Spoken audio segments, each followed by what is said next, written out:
안녕하십니까. 뉴스 플러스입니다. 민주당이 주도하는 방송 3법 가운데 하나인 방송법 개정안이 국회 본회의를 통과했습니다. 국민의힘이 무제한 토론, 필리버스터에 나선 지 24시간이 지나자 곧바로 표결 처리된 겁니다. 다른 쟁점 법안들은 이어지는 8월 국회로 넘어가며 여야 대치가 계속될 것으로 보입니다. 취재기자를 연결합니다. 김은건 기자, 방송법이 결국 본회의를 통과했군요. 네, 그렇습니다. 1시간쯤 전에 본회의장에서 방송법 개정안에 대한 표결이 진행됐는데요. 재석 의원 180명 가운데 178명의 찬성으로 가결됐습니다. 법안에 반대하며 필리버스터를 진행한 국민의힘 의원들은 표결에 불참했습니다.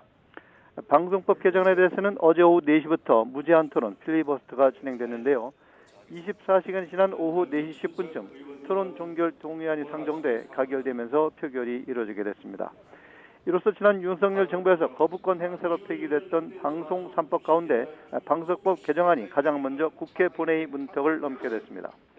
앞서 어제 오후 4시부터 24시간 넘게 진행된 무제한 토론에서는 여야의 공방이 이어졌는데요. 국민의힘 의원들은 방송사가 현 정권의 우호적인 세력에 장악돼 자율성을 침해할 수 있다며 반대를 했지만 민주당 의원들은 방송을 국민에게 돌려주는 것이라며 맞섰습니다. 국회는 이후 다른 방송 3법 중 하나인 방송문화진흥회법 개정안을 상정해 다시 무제한 토론을 진행하고 있습니다. 하지만 오늘 자정에 회의가 자동으로 종료되기 때문에 다른 쟁점 법안들은 모두 8월 국회로 넘어가게 됩니다. 네, 그럼 다른 쟁점 법안 언제쯤 처리되는 겁니까? 네, 방송 3법 가운데 다른 2개 법안과 노란봉투법과 상법 개정안이 남은 쟁점 법안인데요.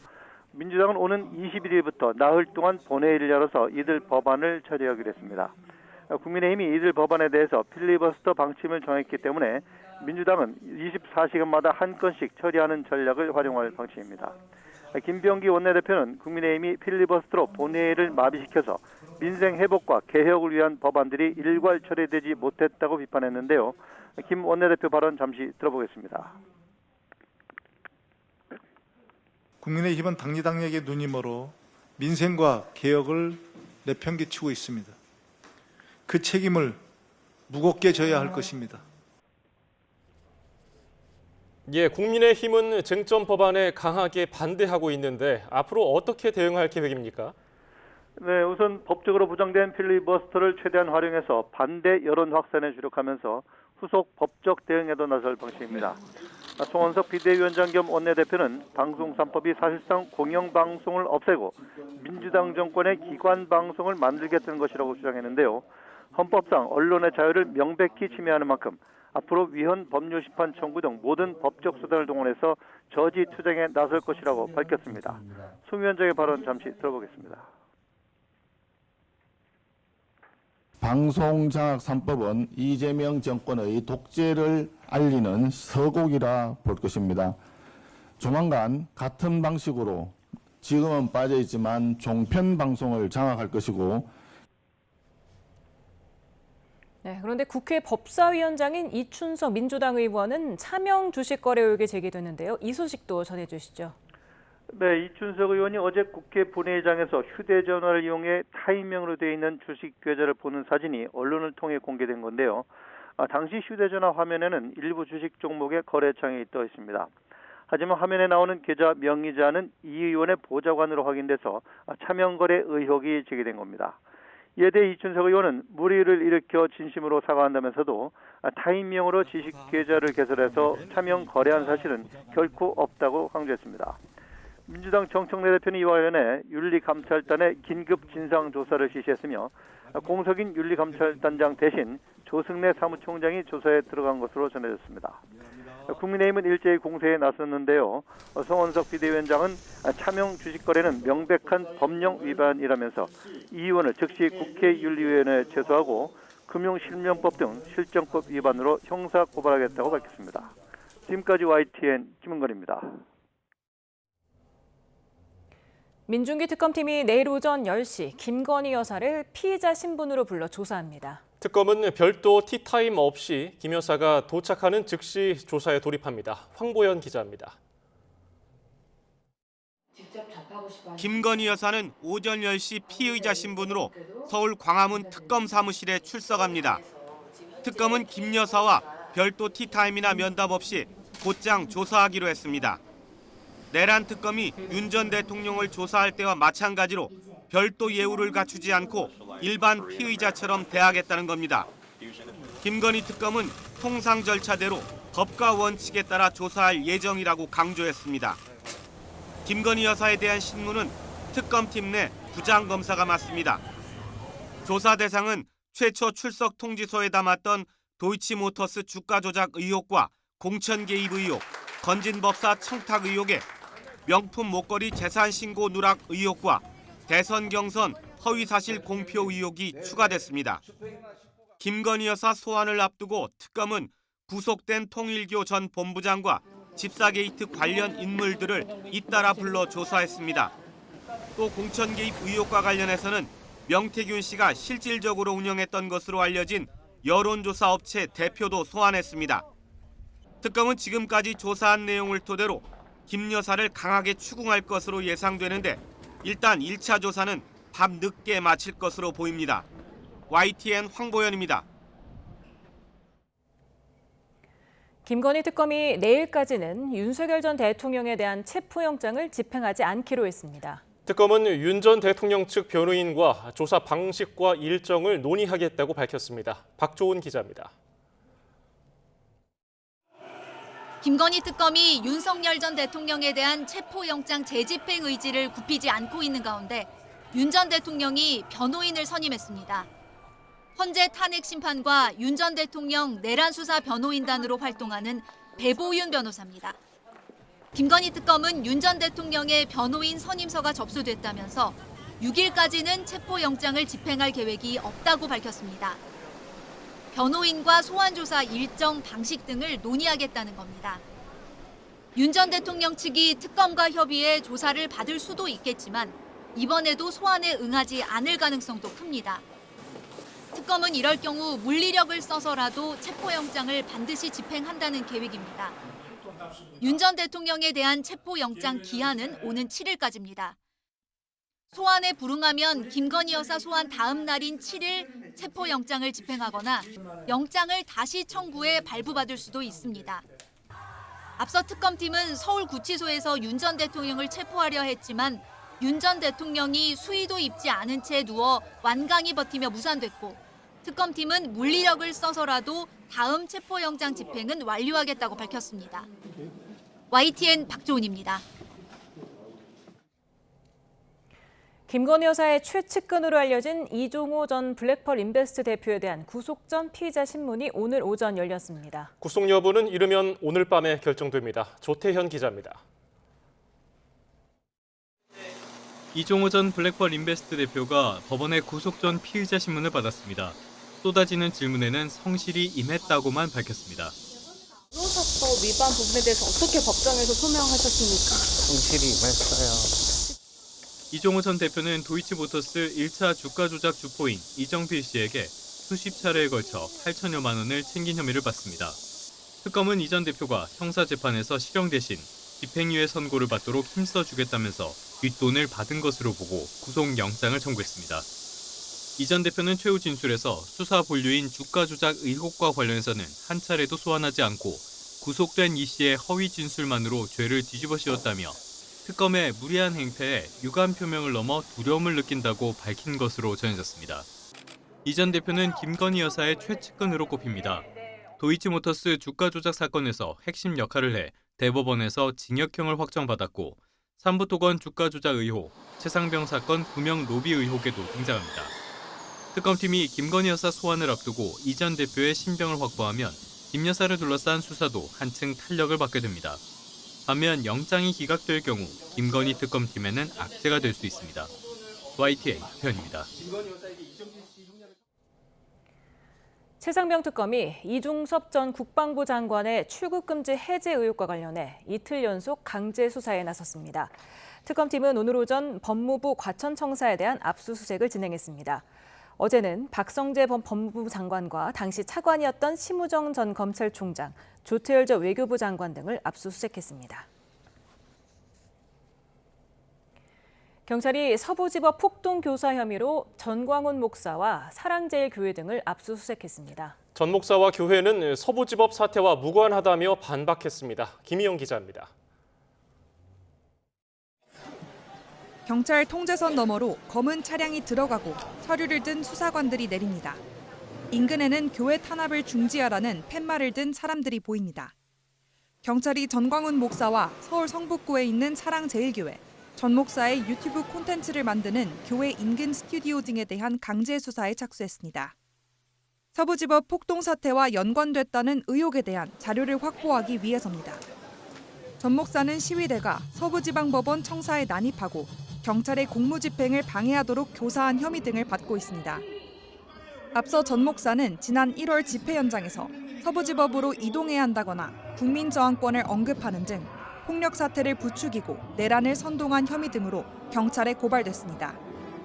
전담팀을 꾸려 전 목사의 과거 발언뿐 아니라 폭동 피의자들과의 연관성 등을 조사해온 경찰은 압수수색 자료를 분석한 뒤 전 목사 소환 여부를 검토할 방침입니다. 전 목사는 교회 앞에서 기자들을 만나 혐의를 거듭 부인했습니다. 서부 사태하고는 전혀 나하고 관계가 없고, 난 8시 반에 종료를 했다니까. 나한테 목사님 안녕하세요 인사할 정도지. 우리 교회에서 특임 전사를 임명한 적도 없고. 사랑제일교회 역시 입장문을 내고 경찰이 6개월 넘게 아무런 조사도 없다가 갑자기 압수수색에 나섰다며 교회는 서부지법 사태와 무관하다고 밝혔습니다. 지난 1월 19일 새벽 윤 전 대통령에 대한 구속영장이 발부되면서 벌어진 서부지법 폭동 사태와 관련해 최근 1심에서 사랑제일교회 특임전도사 윤모 씨가 징역 3년 6개월을 선고받는 등 피고인 다수가 실형을 선고받았습니다. YTN 김희영입니다. 지난달 20일 내린 폭우로 경기 북부에서만 7명이 숨지고 1명이 실종됐습니다. 무너진 도로와 주택 등이 복구되기 전에 또다시 폭우가 예고되면서 주민 걱정이 큽니다. 배민혁 기자가 다녀왔습니다.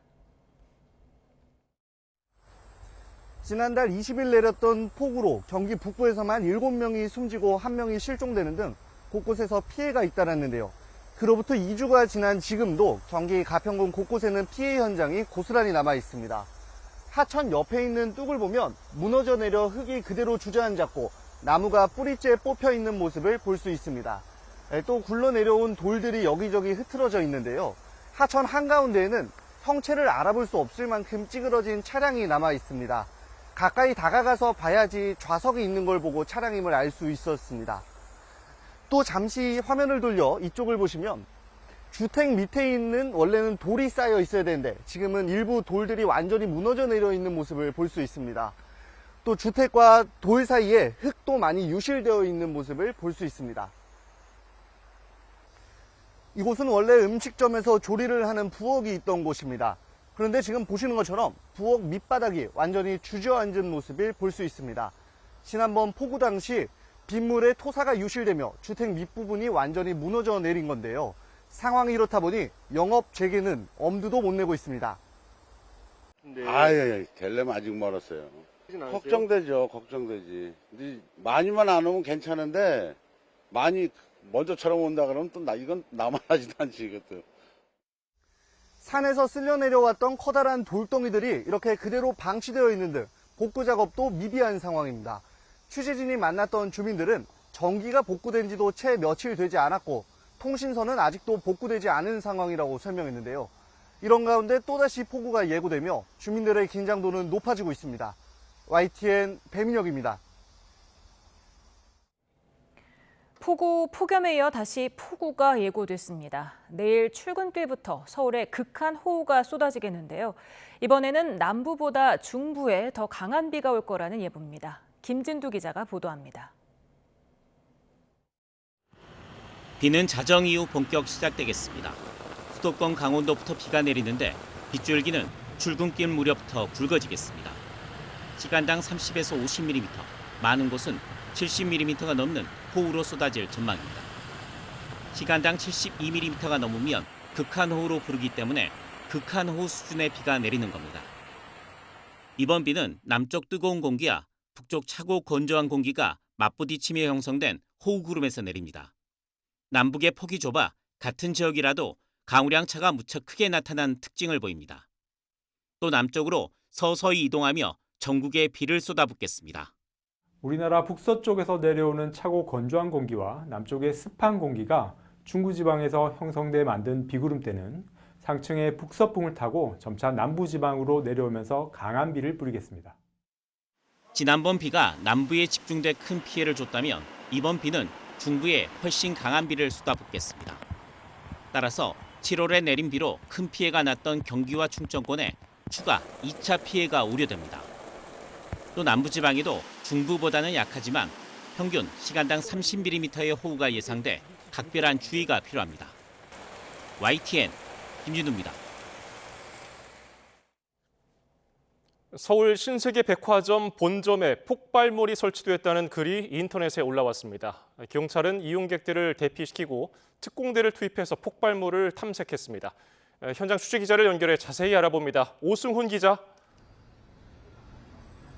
네, 서울 중구 신세계백화점 본점 앞에 나와 있습니다. 예, 현장 상황 전해주시죠.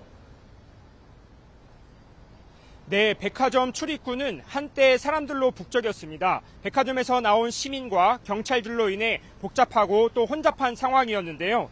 현재는 지금 모두 내부 수색이 종료됐고 백화점 영업은 오후 4시 20분쯤부터 재개됐습니다. 수색이 진행되는 동안 백화점을 나온 시민들은 또 놀란 표정으로 길거리에 나와 걱정스러운 표정으로 상황을 지켜보기도 했습니다.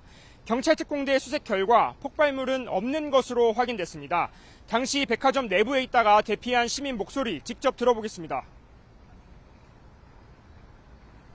밖으로 좀 대피하셔야 될 것 같다고 말씀을 주셨고요.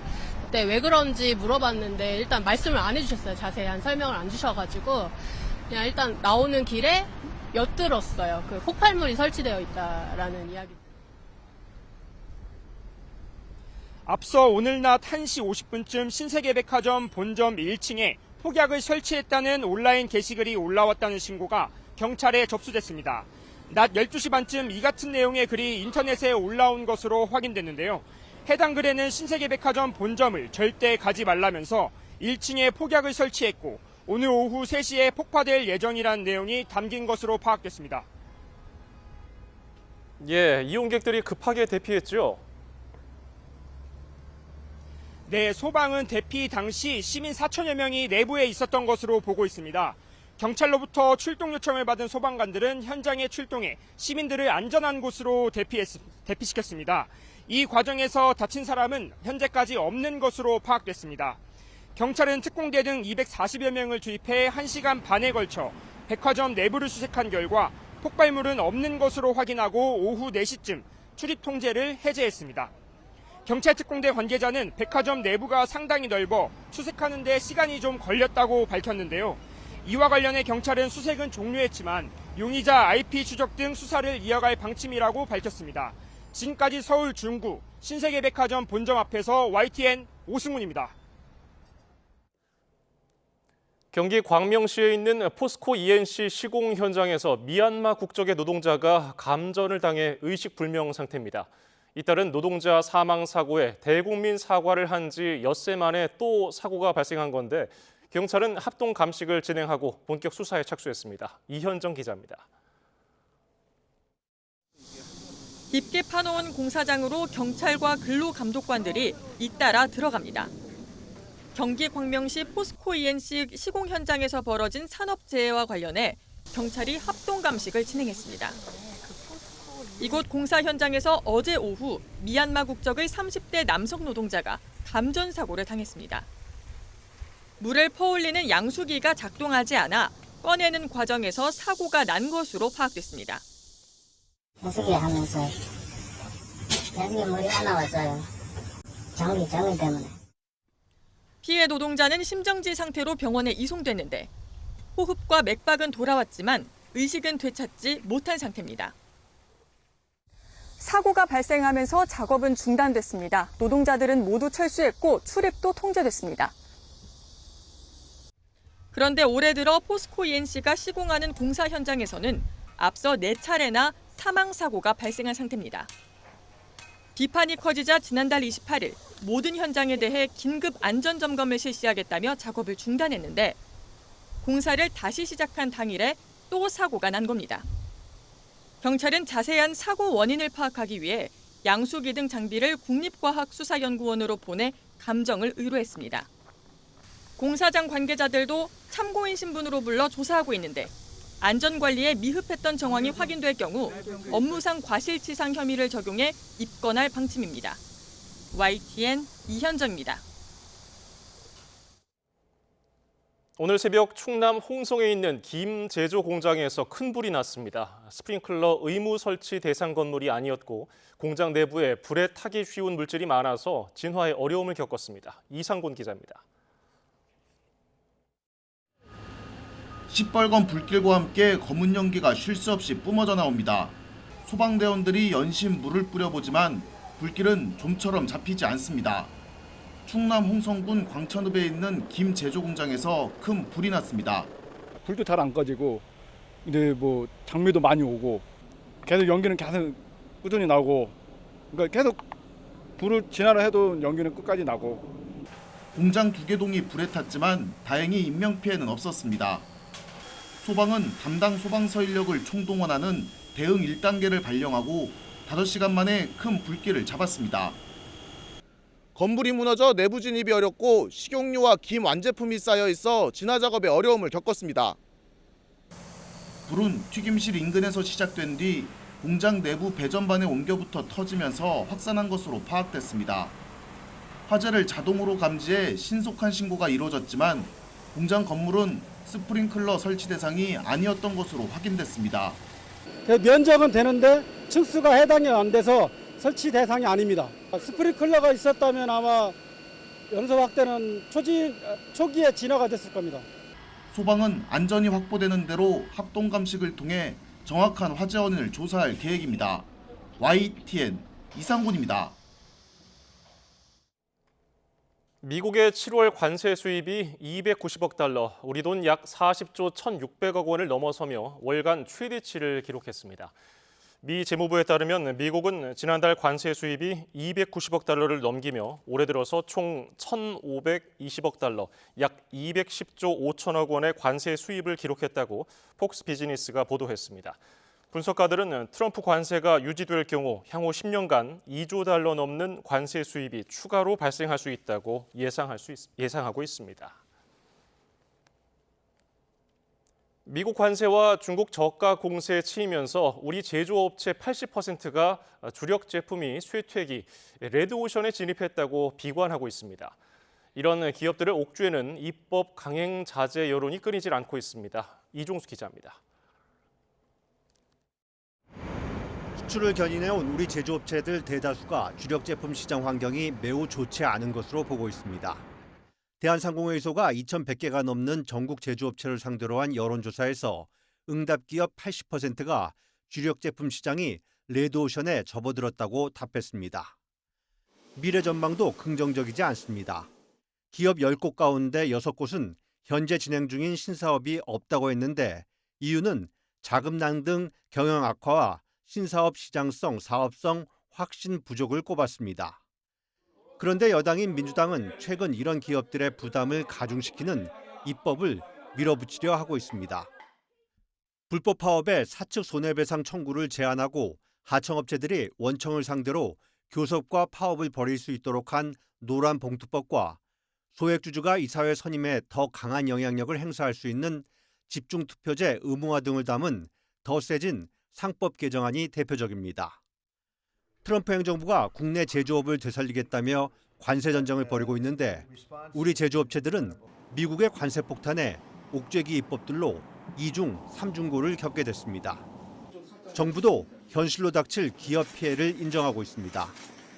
김정관 산업통상자원부 장관은 경총을 찾은 자리에서 노란봉투법과 상법 개정안이 우리 기업들의 경쟁력 향상과 일자리 창출 등을 위한 기업 경영에 부담이 되지는 않아야 한다고 강조했습니다.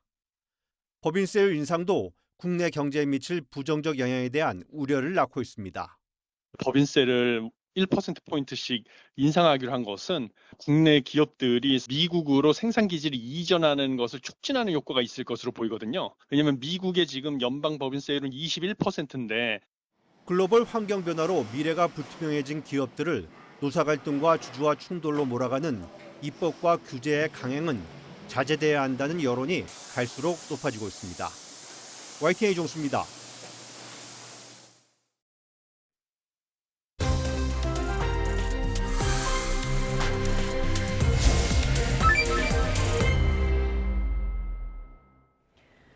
네, 이슈 플러스 오늘의 전국 상황 조기현 더불어민주당 법률위 부위원장, 이준우 국민의힘 대변인과 살펴보겠습니다. 어서 오세요. 안녕하세요.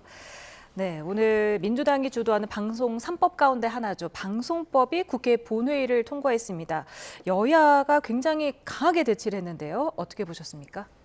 대치될 수밖에 없는 상황이었죠. 국민의힘은 극렬하게 반대하고 있었기 때문에 다 예상했던 상황이었는데요. 쭉 이 방송법이 오늘 국회를 통과하기까지의 경과를 쭉 보면 이미 수차례 입법안이 국회를 통과했고 거부권이 행사된 바 있습니다.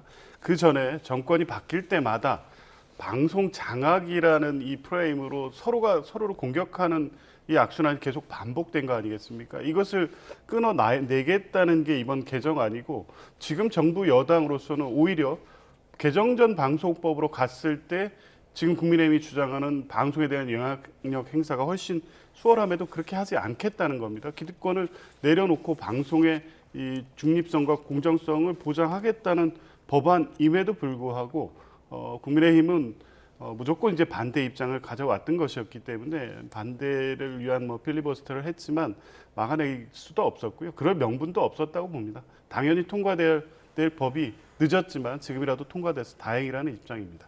예.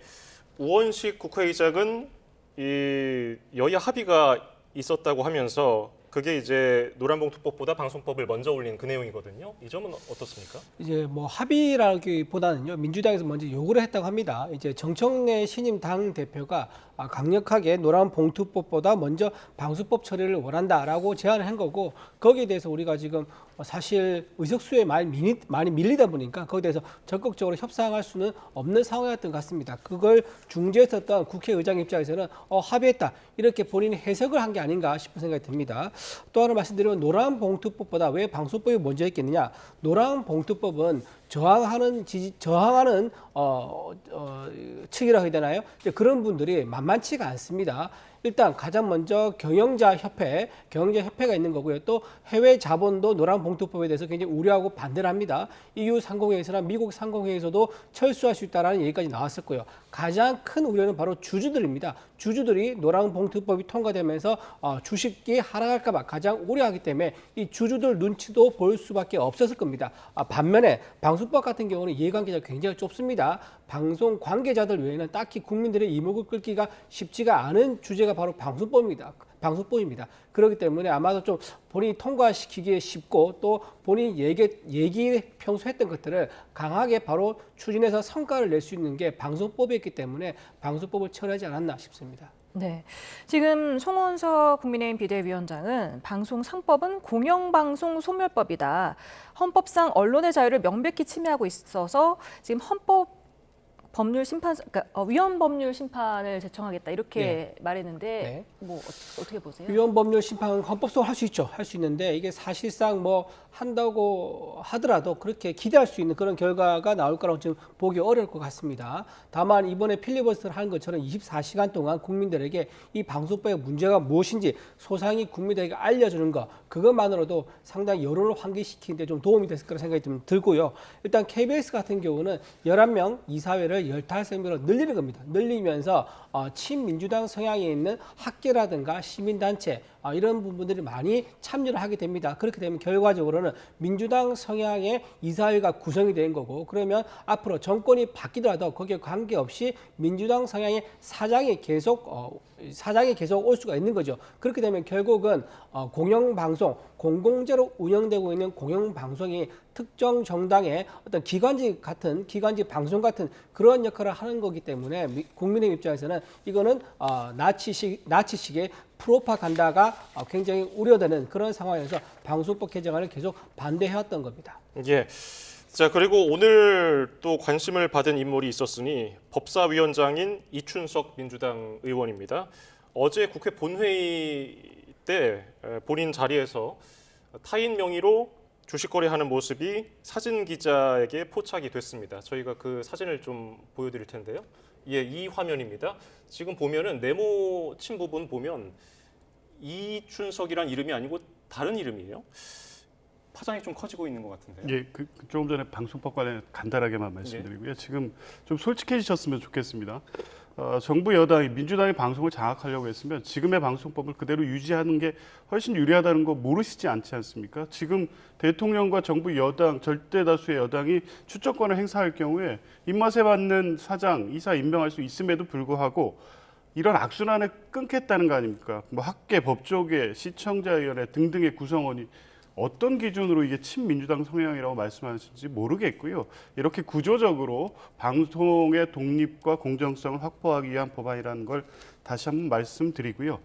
오늘 이춘석 의원 관련된 문제는 파장이 커질 수밖에 없습니다. 이게 뭐 일차적인 해명이 나오긴 했는데 누가 봐도 카메라에 포착된 장면이 본인의 이 계좌로 주식 거래를 하는 것도 아니고 국회의원의 주식 거래는 이해충돌 문제 때문에 백지 신탁을 하든지 매각을 하든지 아니면 직무관련성 심사를 받아야 되는데 본인의 이 주식 거래가 아니라고 1차 소명을 했으니까 진상을 확인해 봐야 되겠습니다만 어찌됐든 거래 행위를 한 것은 분명하고 이게 이제 보좌관의 것이라는 소명 자체가 선뜻 납득이 안 되는 1차 소명이 나왔기 때문에 정청래 민주당 대표는 즉각적인 진상규명 또 윤리감찰단에 감찰 지시를 했고요.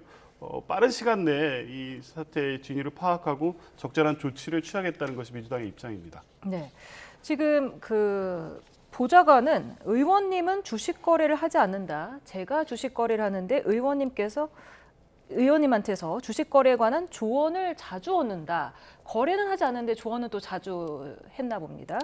그리고 어제 본회의장에 들어갈 때 자기 휴대폰을 알고 헷갈려서 들고 들어갔다. 이렇게 해명을 했더라고요. 일단 해명이 말이 안 되죠. 의원님은 주식하지 않는다 그럽니다. 그리고 본인 실제 재산 내역을 보면 주식 가지고 있는 보유 현황이 전혀 없습니다. 그런데 보좌관이 하는 주식에 대해서 조언을 했다고 얘기하는데 운전을 하지 않는 사람이 운전한 사람에게 조언을 해주는 거 이게 말이 됩니까? 기본적으로 말이 되지 않는 거고요. 또 핸드폰을 바꿔서 착각하고 들고 왔다 그러는데 이것도 설명이 불가능한 게 핸드폰을 가져가게 되면 일단 핸드폰의 비밀번호가 있습니다. 처음에 핸드폰 들어갈 때 지문이든지 비밀번호인지 첫 단계를 뚫어야 되죠. 그 다음에 주식 거래하는 어플을 또 열어야 됩니다. 그 어플 열 때도 은행에 우리가 어플 들어가는 것처럼 지문이나 비밀번호가 또 필요합니다. 그리고 마지막에 매매를 할 때도 한 번 더 비밀번호나 지문이 또 들어갑니다. 이렇게 3중으로 되어 있는 잠금 장치를 어떻게 의원이 아무리 상상하지만 그걸 풀고 거래를 할 수가 있겠습니까? 그리고 보좌관이 말로는 자기 핸드폰에 있는 주식 거래 내역만 봤다고 하지만 실제로 내역만 본 게 아니라 기자에 의해서 매매하는 게 실시간으로 포착이 됐습니다. 저렇게 어설픈 거짓말하는 게 저는 오히려 더 안타깝다는 말씀을 드리고요. 저렇게 국회 본회의장에서 주식 거래하는 모습 누구를 떠올리게 합니다. 과거 김남국 전 의원이 본회의장에서 가상거래를 수억 원대 거래를 해가지고 본인이 결국 탈당을 한 적이 있습니다. 그러니까 신의 성실의 원칙을 위반한 거죠. 유권자들에게 심각한 배신 행위를 했다라고 해서 결국은 본인의 비판을 이기지 못하고 탈당까지 했던 중대한 사안입니다. 또 두 번째 문제는 차명으로 거래한 게 만약 맞다면 이거 공직자윤리법 위반입니다. 그래서 오늘 최고의 후보로 뛰고 있는 김태우 전 강서구청장이 지금 이춘석 의원을 대검에 고발까지 했다고 합니다. 형사적으로도 문제가 될 수 있는 거죠. 마지막으로 언제부터 그럼 이런 차명 거래를 했느냐 이것도 분명히 살펴봐야 됩니다. 만약에 차명 거래를 시작한 시점이 있다면 그날로부터 지금까지 상당한 규모의 차명 자산이 운영됐다는 건데 그러면 차명 자산의 규모가 억인지 아니면 10억 단위인지 그런 것도 파악이 된다 그러면 이거 굉장히 심각한 형사적인 문제가 될 수 있다는 말씀을 드립니다. 예, 이춘석 법사위원장, 이춘석 의원은 SNS에 입장문을 냈습니다. 타인 명의 주식 차명 거래 절대 사실이 아니다 이렇게 밝혔는데 야당에서는 법사위원장직도 사퇴하라고 요구를 하고 있고요. 민주당에서는 진상조사를 지시했는데 만약에 차명 주식 거래 행위가 실제 있었던 일로 드러나면은 민주당에서는 어떤 조치를 할까요? 뭐 당연히 법적 정치적 책임을 져야겠죠. 이건 안 그래도 여러 가지 지금 주식시장 관련해서 정부 여당의 이 양도세 문제, 주식 양도세 이 기준이라든가 이런 문제로 여러 가지 정책적 이 고민이 있는 상황에서 뭐 직접적 관련성은 아닙니다만 주식 거래, 차명 거래 문제라고 하면 당장의 뭐 현행법 위반인 것도 분명하고 더군다나 이제 본회의장에서 이런 장면이 포착됐다는 것의 어떤 윤리적 문제 플러스 조금 전에 말씀하신 공직자윤리법상의 재산 신고의 허위 내용도 포함되기 때문에 만약에 지금 뭐 이춘석 의원 본인은 절대 차명 거래 아니다라고 소명을 밝힌 바가 있고 민주당의 이제 진상 조사를 통해서 이제 사실관계를 밝힐 텐데요.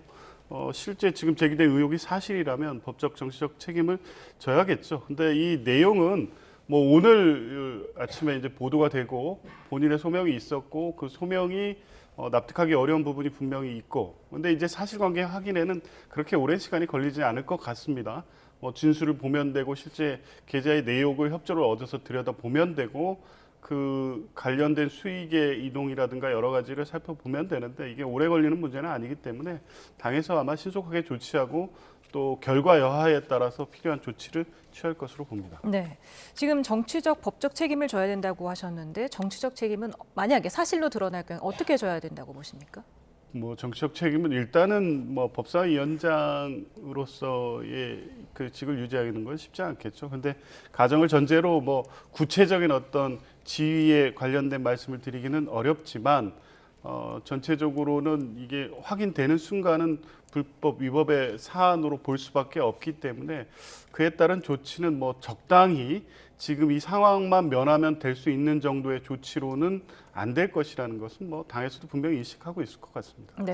근데 적어도 방통위원장 사퇴하는 거 그 정도로는 해결이 안 될 것 같습니다. 왜냐하면 훨씬 더 가벼웠던 김남국 전 의원 같은 경우는요 탈당을 했습니다. 법사위원장. 네, 그러니까 법사위원장 이제 내려놓는 게 말이 안 돼, 좀 약하다는 거고요. 김남국 전 의원 같은 경우는 탈당을 했지 않습니까? 근데 지금 이춘석 법사위원장은요, 위원장 상임위 위원장을 내려놓는 것만으로는 부족하죠. 본인도 탈당해야 될 가능성이 되게 높습니다. 왜냐하면 차명 재산으로 거래를 했다는 것까지 지금 거의 혐의가 지금 굉장히 짙은 상황이기 때문에 김남국 의원처럼 그렇게 상임위 도중에 또는 본회의 도중에 성실하게 의정 활동하지 않았다. 그런 비판 정도의 수준으로 탈당했던 거를 이제 선례를 들어보면 훨씬 사안이 중대하기 때문에 탈당 이상의 조치가 필요하지 않을까 생각합니다.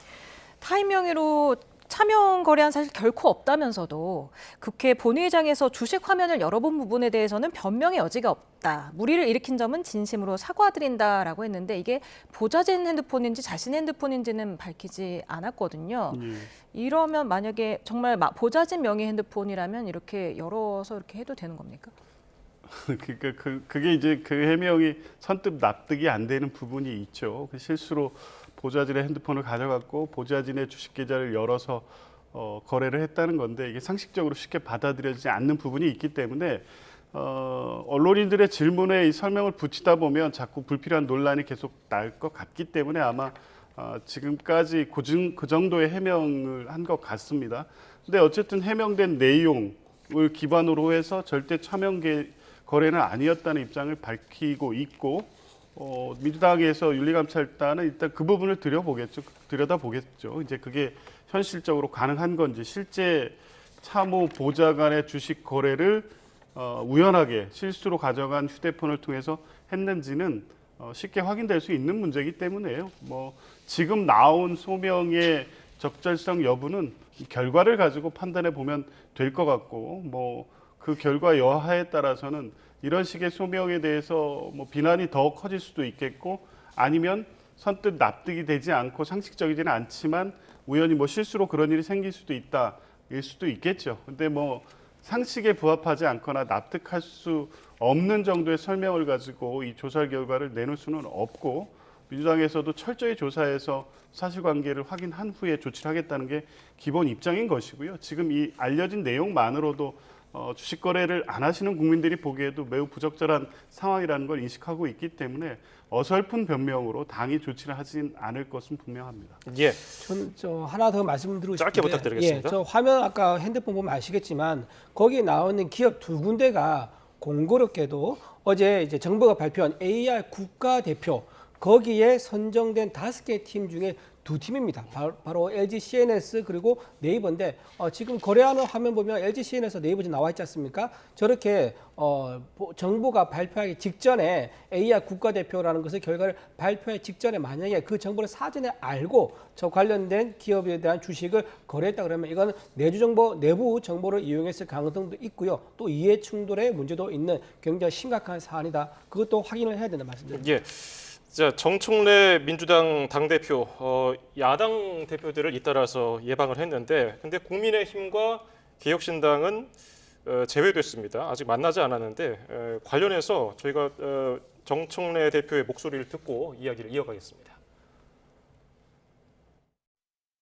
악수도 사람하고 악수하는 거지. 뭐 그렇지도 못한 사람이 어떻게 그런 사람들을 사람이라고 할 수 있겠어요. 통합진보당 해산 사례로 비춰보면 국민의힘은 10번, 100번 정당 해산감이다라고 저는 생각합니다. 이재명 대통령이 전화하면요? 전화를 일단 받고. 이재명 대통령 외에는 막을 수 없다는 거네요. 지금은 집권 여당 다수당의 당 대표이니까 소인배다운 행동을 하지 말고 대인처럼 좀 했으면 좋겠다. 오히려 국민들은 더불어민주당에 대해서 이렇게 얘기하고 있습니다. 세제 개편안 나쁜 정책 사과하지 않는 한 국민들은 정청래 위원장과 악수하지 않을 것이다. 네, 악수도 사람하고 악수를 하는 거다. 사람 취급을 안 했는데요. 어떻게 들으셨습니까? 표현이 사람이라고 돼서 좀 다소 과한 것처럼 비춰질 수 있는데 이제 그런 의미보다는 뭐 전당대회 과정에서 분명히 밝힌 입장처럼 비상겸 내란에 대해서 명백한 사과와 뭐 입장을 밝히지 않는 국민의힘과는 협치의 여지가 없다. 이 입장을 고수하고 있는 것 같고요. 과거에도 보면 뭐 여야 관계가 불편할 때 신임 당대표 또 선출된 원내대표의 예방을 무시하거나 하지 않은 사례가 또 없지는 않습니다. 아마 그런 연속선상에서 보면 크게 뭐 문제가 있는 것은 아닌데다가 특히 지금 국면 같은 경우에는 바로 한 8개월 전에 비상겸 내란이라는 국가적 중대 사태가 있었고 지금 정청래 대표라든가 민주당의 인식은 여전히 그 여진이 계속되고 있기 때문에 내란 청산이 제1의 과제라는 것을 가장 중요하게 이번 전당대회에서 입장으로 내세운 바도 있습니다. 그런 반면에 지금 국민의힘에 보이고 있는 모습은 전당대회를 앞두고 돌아가는 당내 이 주요 당권 주자들의 이슈는 전환기 씨와 손을 잡고 부정선거 음모론이 당의 어떤 이 여론을 주도하고 그런 분에게 그 기대서 당대표 당선, 최고위원 당선을 호소하는 분들이 국민의힘 분위기를 주도하고 있기 때문에 이런 정당과 과연 지금 손을 잡는 것이 맞느냐라는 생각을 가질 수밖에 없고요. 이후 전당대회 결과에 따라서 선출되는 당대표, 그 당대표와 함께 구성되는 지도부가 비상계엄 내란에 대해서 어떤 입장을 갖는지 그리고 협치를 통해서 내란을 청산하고 헌정질서 회복과 경제 민생 안정화에 힘을 모을 수 있는 대상인지를 다시 한번 보고 검토해 볼 수밖에 없는 그런 상황이다. 이런 상황은 국민의힘이 자초한 만큼 협치를 얘기하기 전에 국민의힘이 지금 상황과 자신들의 모습을 돌아볼 것을 요구하는 차원의 어떤 행보였다. 이렇게 해석하면 될 것 같습니다. 예, 예방은 고사하고 국민의힘 정당 해산에 관해서도 명확하게 입장을 밝혔거든요. 어떻게 보세요? 아마 정청래 당대표 입장에서는 일단 본인이 당대표가 되는데 크게 도움을 준 부정선거 음모론의 창시자 김어준 씨와 강성 지지층 개딸들이 듣고 싶어하는 그런 강성 발언을 계속 할 수밖에 없을 겁니다. 당분간 이런 강성 발언이 계속 이어질 것으로 보이고요. 지금 당대표가 지금 되자마자 했던 게 뭡니까? 사법, 검찰, 언론 이 TF를 개혁 TF를 만들어가지고 추석 전에 그 계획을 끝내겠다는 거 아니겠습니까? 굉장히 대통령실과 어떤 타임 스케줄이 조정되지 않은 상태에서 발표를 한 것 같은데 이런 부분들이 나중에 진행을 하면서 대통령실과의 갈등이 좀 저는 예상이 된다라고 말씀드리고요. 저는 이제 두 가지 부분에서 좀 말씀드리고 싶습니다. 이재명 대통령이 말려도 어떻게 하겠느냐 이제 이렇게 물어봤을 때 생각해보겠다고 얘기했습니다. 저는 이렇게 정당 해산에 대해서 대한민국 21세기 정당 해산에 대해서 헌법이나 법이 아닌 이재명 대통령의 어떤 뜻이라든가 또는 기분에 따라서 어떻게 할지 결정하겠다는 거, 이거는 말 자체, 이런 생각 자체가 굉장히 위험하고 반민주적이다라는 우려를 표할 수밖에 없고요. 또 하나 결국은 우리 107석을 가진 야당을 없애면 민주당이 어떻게 됩니까? 사실상 일당 독재 정당이 될 수 있는 거죠. 이런 일당 독재 정당을 체제를 갖추고 있는 나라가 바로 중국의 공산당 같은 국가밖에 없습니다. 이렇게 중국의 공산당 모델을 참고해서 일당 독재를 하려고 이렇게 상대 정당을 소멸시키려는 게 아닌가 굉장히 우려됩니다. 그러면 그 이유가 무엇일까요? 중국 같은 경우는요, 직접 선거가 없습니다. 직접 선거가 없이 당 내에서 전당대회와 전국 인민대회를 열어가지고 국가 최고 지도자를 뽑습니다. 그런 방식을 혹시나 우리나라에 도입하려는 게 아니겠는가? 즉 민주당 일당만 남겨놓고 거기서 전국 선거가 아닌 당내 전당대회라든가 전국위원회를 열어가지고 대통령을 뽑는 그런 시스템을 도입하려고 첫 단추를 끼우려는 생각이 아니겠는가? 굉장히 우려를 하지 않을 수 없다는 말씀드립니다. 네.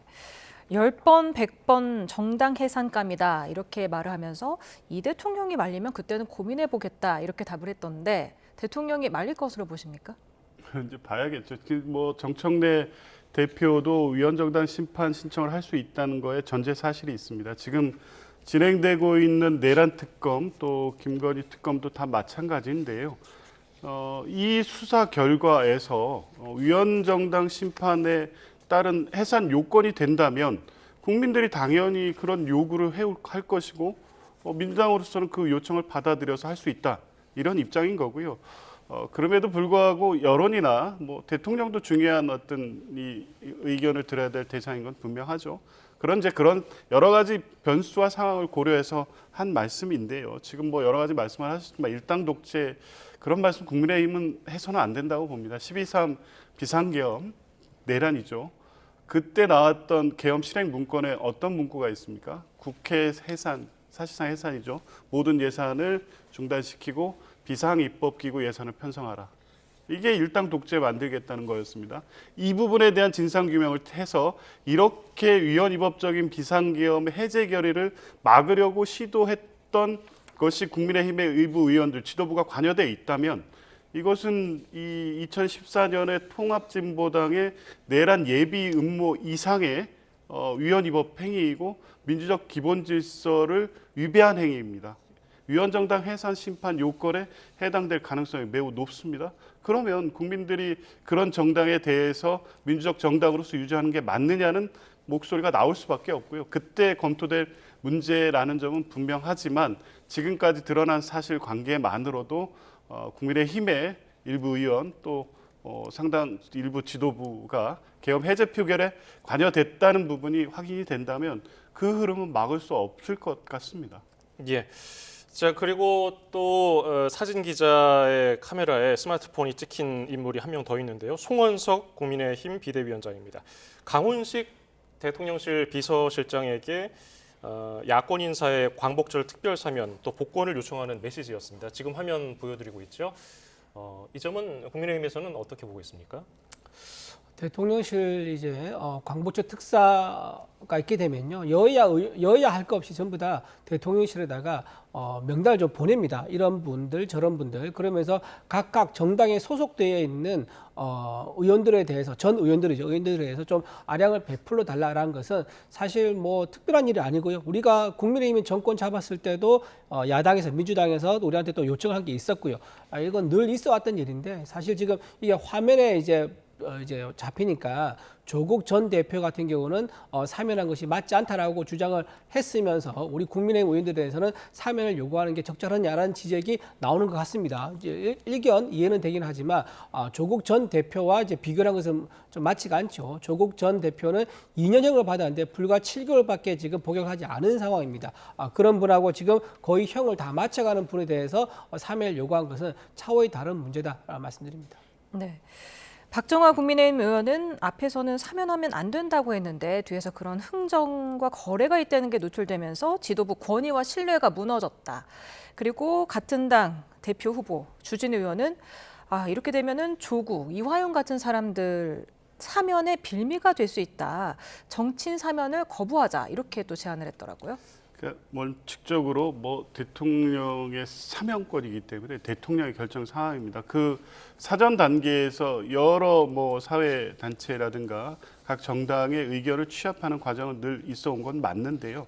적어도 사면을 논할 때 겉다르고 속다른 행위를 하면 안 되는 거 아니겠습니까? 틀림없이 송원석 대표는 민생 사면까지만 된다. 정치인 사면 안 된다고 그렇게 강조해 놓고 뒤에서는 지금 명단에 올라와 있는 이분들이 어떤 분들입니까? 단순하게 뭐 공직선거법 위반 정도 이런 문제가 아닙니다. 이 부정부패와 연루된 분들이기 때문에 이런 분들의 사면을 건의하면서 정치인 사면은 안 된다고 얘기를 하니 과연 이런 정치를 어떻게 신뢰할 수 있겠냐는 겁니다. 단순하게 의견을 개진할 수 있는 차원의 문제가 아니라 이런 식으로 국민을 기만하는 이런 정치를 하지 말아야 된다고 생각합니다. 예, 정청래 민주당 대표는 조국혁신당 김선민 대표를 만나서 조국 전 대표 사면에 대해 대통령이 어련히 알아서 하실 것이다 이렇게 얘기를 했다고 하는데 지금 이번 주에 휴가를 보내고 있는 이재명 대통령은 어떤 선택을 할까요? 글쎄 조국 전 대표에 대해서는 사면 생각하지 않을 것 같습니다. 왜냐하면 조국 전 대표가 나오게 되면요. 지금 이재명 대통령 입장에서는 정청래 당 대표가 탄생하면 하더라도 굉장히 부담이 됩니다. 지금 이제 정권 초반이기 때문에 자신의 2인자를 만들고 싶은 생각 별로 없죠. 임기 말쯤 되면은 모르겠으나, 근데 정청래 어쨌든 당 대표가 개딸 세력과 그다음 김어준 씨를 등에 업고 당 대표가 됐습니다. 상당히 불편한 상황이 이어지고 있는데 거기에다가 조국 전 대표까지 나오게 되면은 사실 자기와 이재명 대통령과 경쟁할 수 있는 사람이 큰 거물이 2명이나 나오게 되는 겁니다. 더군다나 또 만약에 조국 전 대표가 나와가지고 내년에 지방선거에서 조국 혁신당에서 후보를 내고 전국 선거 유세를 돌면서 본인도 만약에 서울시장이라든가 경기도지사의 광역단체 선거에 나온다 그러면 민주당 입장에서 굉장히 선거가 복잡해지게 되는 거죠. 따라서 이재명 대통령 입장에서는 아직은 본인의 어떤 그 대통령의 국정 운영권을 그립을 좀 꽉 쥐기 위해서 조국 전 대표를 풀어주는 것이 정치공학적으로 맞지 않을 거라 생각하고요. 내년 지방선거를 생각해서라도 아마 지방선거 끝난 이후에 조국 전 대표를 사면을 좀 고려하지 않을까 생각이 듭니다. 네. 그런가 하면 내일은 민중기 특검이 김건희 여사를 처음으로 피의자 신분으로 소환 조사하지 않습니까? 포토라인을 전직 영부인 출신으로는 처음 지나갈 것으로 보이는데 어떻게 보십니까? 지금 김건희 여사 측이 지난주에인가요? 몇 가지 요구를 했었죠. 조사 방식과 출석 방식 했었지만 특검은 협의 대상이 아니다라고 딱 잘라서 이제 그 협의를 거부한 바가 있습니다. 당연합니다. 조사받는 피의자가 선택할 수 있는 문제가 아니기 때문에요. 전체 역사적으로 보면 정치적으로도 그렇고 국민들 보시기에도 대통령 영부인이 이런 방식으로 포토라인에 서는 게 불행한 거죠. 안타까운 일이긴 하지만 지금 국민 대다수의 요구는 김건희 여사 관련된 의혹들 수사 대상만 16개이고 하나하나 한 건의 문제가 지난 3년 동안 있었던 이 비위, 권력형 비위에 대해서 국민들이 명백히 진상을 규명하고 책임을 져야 된다는 입장을 갖고 있기 때문에요. 이 부분을 어떤 방식으로 적극적으로 소명할 수 있을지는 모르겠습니다만 그리고 진술 거부권을 행사하지 않겠다는 입장이기 때문에 가서 성실히 진술에 임하고 조사받는 태도를 보이는 게 맞다. 그리고 꼭 한 가지 해야 될 것은 포토라인에 선다면 지금 상황에 대해서 국민 앞에 겸허하게 사과하는 모습만큼은 하시는 게 어떨까 생각이 듭니다. 네, 조금 전에 들어온 속보 먼저 전해드리겠습니다. 올해 들어서 4명의 사망자가 발생했던 곳이죠.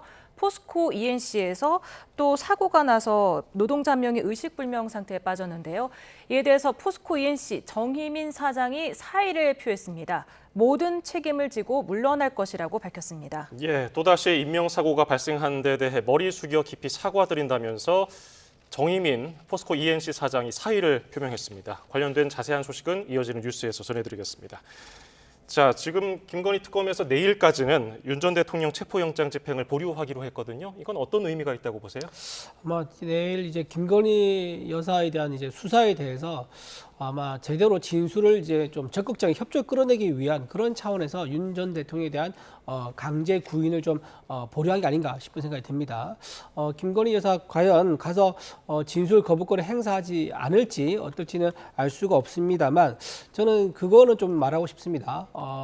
어떤 사안별로 좀 하나씩 쪼개가지고 지금 16개 혐의라고 그러는데 하나, 둘, 셋 이렇게 복잡하게 이제 얽혀있는 사안들에 대해서는 하나씩 정리를 하면서 수사를 하는 게 특검 입장에서도 수사를 효율적으로 할 수 있는 방법일 겁니다. 그런데 첫 번째 거 수사하다가 8번 수사하다가 또 10번 수사하다가 이렇게 오락가락 왔다 갔다 하게 되면은 김건희 여사 조사받는 사람 입장에서도 좀 헷갈릴 수 있는 거고 그럼 나중에 다시 조서를 쓸 때 확인하다가 이거는 내가 이런 지수한 적이 없다라고 번복할 수 있는 우려가 또 있는 거거든요. 그렇기 때문에 굳이 그렇게 왔다 갔다 복잡하게 임의대로 특검에서 원하는 대로 수사할 것이 아니라 쪼개가지고 하나씩 매듭 지어가면서 수사하면 좀 더 효율적인 수사가 되지 않을까 생각해 봅니다. 네. 그렇다면 김건희 특검은 언제쯤 윤 전 대통령에 대한 체포영장을 다시 집행을 시도를 할 것인지 어떤 식으로 시도할 것으로 보시는지요? 일단 내일 김건희 여사의 수사 결과가 이후 특검의 윤석열 전 대통령에 대한 영장 집행의 어떤 관건이 될 것 같습니다. 김건희 여사의 진술을 통해서 윤석열 전 대통령의 이 관련된 이 혐의 사실, 그러니까 이 공천 개입이라든가 관련된 뭐 여론조사의 그 무상 여론조사의 뇌물 혐의라든가 이런 부분에 대해서 김건희 여사를 통해서 어느 정도의 진술이 확보된다고 하면 그 진위 여부를 확인하기 위해서 윤석열 전 대통령의 진술을 반드시 들어야 될 필요성이 커질 수도 있습니다. 근데 그건 뭐 당연한 수준인 것 같고요. 만약 그렇게 이 김건희 여사가 내일 와서 협조적 진술을 한다고 하면 아마 이제 그런 부분을 종합 정리한 이후에 적정한 시점에 소환 통보를 다시 할 것 같습니다. 만약에 뭐 이런 상황이 됐을 경우에 윤석열 전 대통령이 변호인을 통해서 출석 의사를 밝힐 수도 있으니까요. 모든 가능성은 열어놓고 볼 텐데 그럼에도 불구하고 지난 1차 체포영장 집행처럼 불응을 한다거나 그런 민망한 방식으로 계속적으로 저항을 한다면 특검은 최종적으로는 물리력을 동원해서라도 체포영장을 집행하고 윤석열 전 대통령의 진술을 확보하기 위한 노력을 최종적으로 할 것으로 봅니다. 예, 오늘 말씀 여기서 줄이죠. 조기현 민주당 법률위 부위원장, 이준우 국민의힘 대변인이었습니다. 감사합니다. 감사합니다.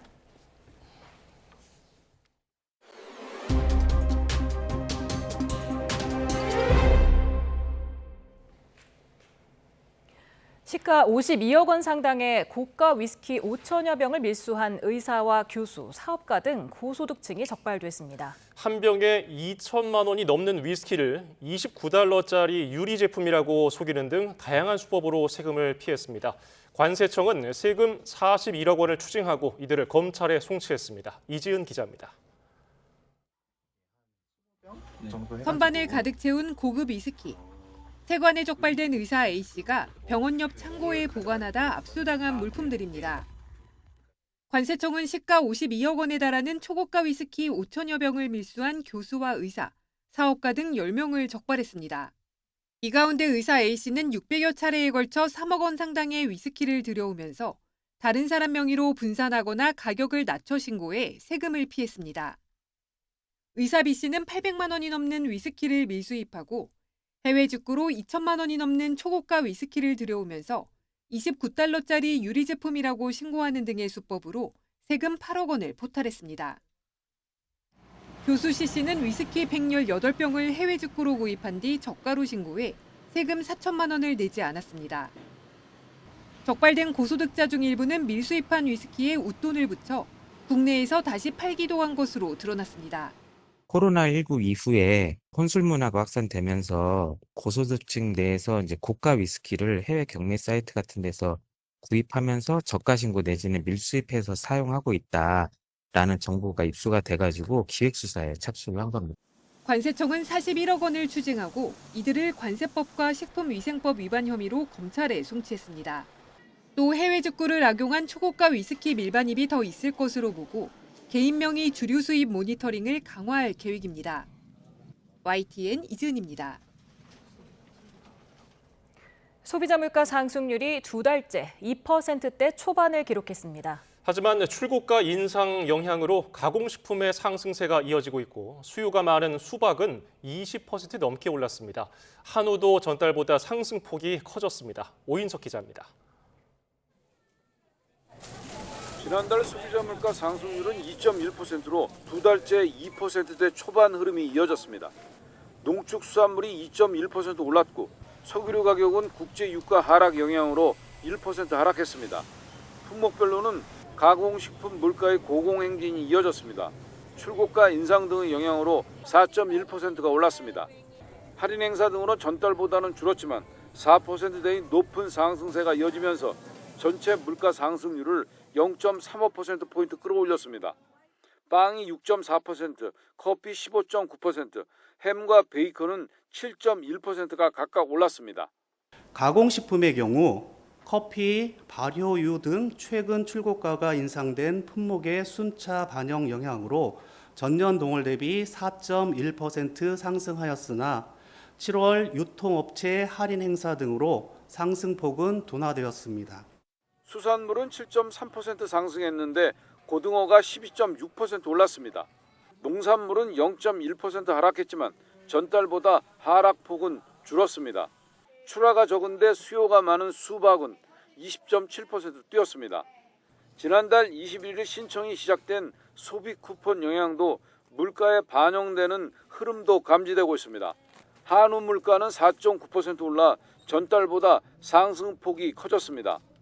627 대출 규제 영향으로 전세 매물이 줄며 월세와 전세 물가는 각각 1.1%, 0.5% 올랐습니다.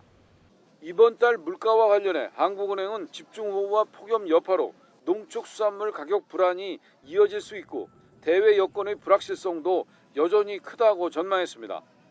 정부는 물가 관계 차관 회의를 열고 여름철 먹거리 가격 부담 완화를 위해 가격 할인과 공급 확대를 추진하기로 했습니다.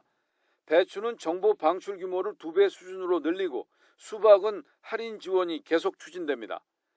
쌀은 유통업체와 협력해 20kg당 3,000원 할인 행사가 추진되고 한우는 8월에도 평시 대비 30% 이상 공급됩니다. 또 휴가철 바가지 요금 근절을 위해 민관 합동 현장 점검을 실시해 요금 과다 인상과 담합에 의한 가격 책정 등에 엄정 대응하기로 했습니다. YTN 오인석입니다. 신규 채용이 줄고 퇴직 연령이 높아지면서 국내 기업의 20대 직원 비중이 50대 이상보다 적어지는 세대 역전 현상이 벌어진 것으로 나타났습니다. 기업 분석연구소 리더스 인덱스가 나이별 인력 구성이 비교 가능한 124개 기업을 분석한 결과 지난해 30세 미만 인력 비중은 19.8%로 줄었고 50세 이상 인력 비중은 20.1%로 증가했습니다. 두 연령대 비중이 역전된 건 조사가 시작된 2015년 이후 처음입니다. 올해 들어서 국내 10대 그룹 가운데 기업 가치가 가장 크게 상승한 곳은 한화그룹으로 나타났습니다. 증권업계와 한화그룹에 따르면 지난해 말 43조 5천억 원이었던 한화그룹 13개 상장사 시가총액은 7개월 만인 이달 초 120조 7천억 원으로 77조 2천억 원 증가했습니다. 같은 기간 코스피가 30.6% 상승한 것에 비하면 5배 이상 늘어난 겁니다. 한화그룹은 방산과 한미 조선협력 프로젝트 마스가 계열사 주가 상승에 힘입어서 기업 가치가 크게 상승했습니다. 트럼프 미 대통령이 미국의 경제력을 지렛대 삼아 다른 나라가 미국에 대규모 투자를 하게 만들면서 관세 정책이 일종의 수금 활동으로 변질했다고 뉴욕타임스가 비판했습니다. 뉴욕타임스는 한국과 일본, 유럽연합과의 협상을 사례로 들며 통상 전문가들은 트럼프 대통령이 교역 파트너와 협상하는지, 교역 인질과 협상하는지 의문이라는 반응이라고 전했습니다. 우익 성향 카토 연구소는 의심할 여지 없이 글로벌 강탈이라며 트럼프가 그럴 의향이 없는 국가에 이런 조건을 강제하기 위해 관세 정책을 활용한다고 지적했습니다. 토트넘과의 10년 동행을 마치고 미국 프로축구 LAFC에서 새로운 도전을 시작하는 손흥민 선수가 잠시 뒤 미국으로 출국합니다. 네, 현장 보시겠습니다.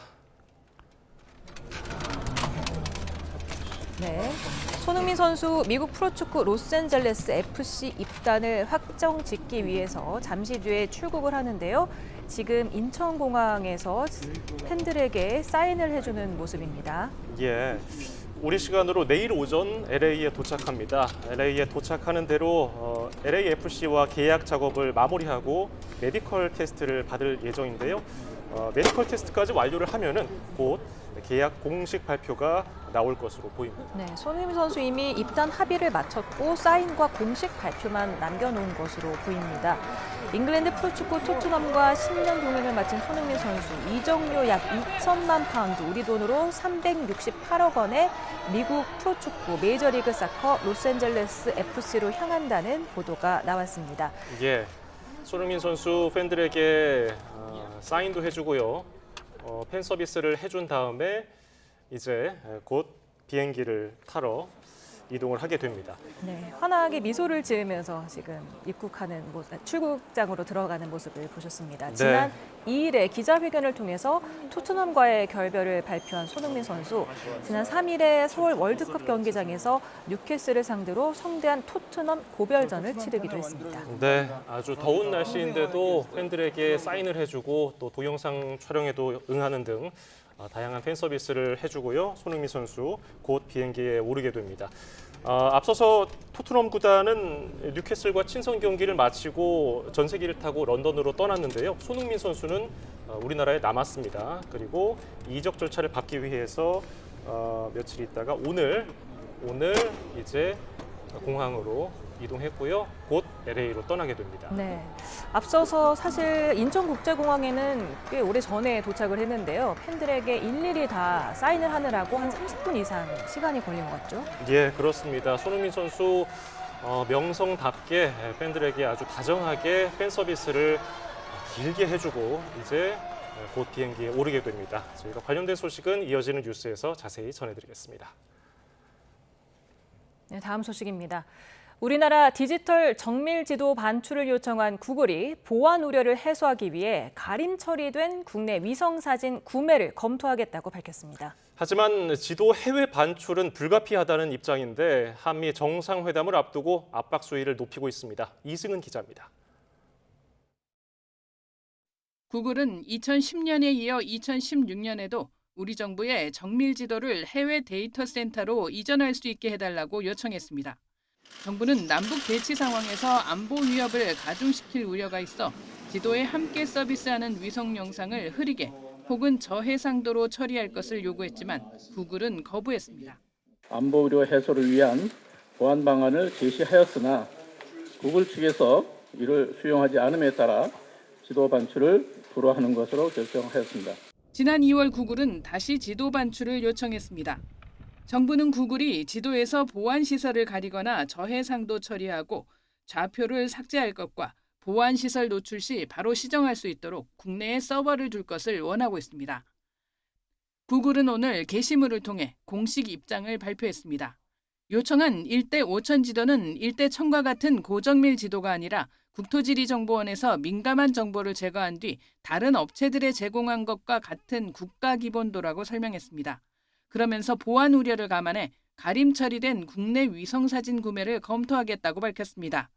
국내 데이터 센터 설치와 관련해서는 길찾기 기능이 작동하려면 전 세계에 분산된 데이터 센터의 막대한 컴퓨팅 파워를 효율적으로 활용하는 글로벌 처리가 필수라고 밝혔습니다. 그러면서 매년 1000만 명 이상 입국하는 외국인 관광객이 구글 지도의 길찾기 기능이 제공되지 않아 입국과 동시에 불편을 겪게 된다고 강조했습니다. 정부는 오는 8일 관계협의체 회의를 열어 구글의 정밀지도 반출 요청을 논의할 예정이지만 미뤄질 가능성이 높습니다. 앞으로는 또 언제 관세나 비관세 이쪽에 또 압박이 들어올지는 우리가 안심을 못하는 상황이라고 생각합니다. 국내에 세금도 제대로 내지 않는 구글에 막대한 세금이 투입된 정밀지도를 내줘야 할지 한미 정상회담 결과가 주목됩니다. YTN 이승은입니다. 현재 남부 내륙 곳곳에 소나기가 내리고 있습니다. 오늘 자정까지는 충청 남부와 남부, 제주도에 이렇게 기습적인 소나기가 쏟아질 수 있겠고 내일 새벽에는 중북부를 시작으로 점차 전국에 비가 내리겠습니다. 특히 수도권과 강원도에는 새벽부터, 충청도는 오후부터, 남부지방은 내일 밤사이 시간당 30에서 50mm, 일부 지역에는 70mm 안팎의 극한 호우가 쏟아지겠습니다. 비의 양은 경기와 영서에 최고 150mm 이상, 호남에 120mm 이상, 그 밖의 지역에서도 최고 80에서 100mm로 양이 무척 많겠습니다. 내일은 서울 낮 기온이 29도로 비가 내리면서 오늘보다 1도에서 5도가량 낮아질 전망입니다. 날씨 정보였습니다.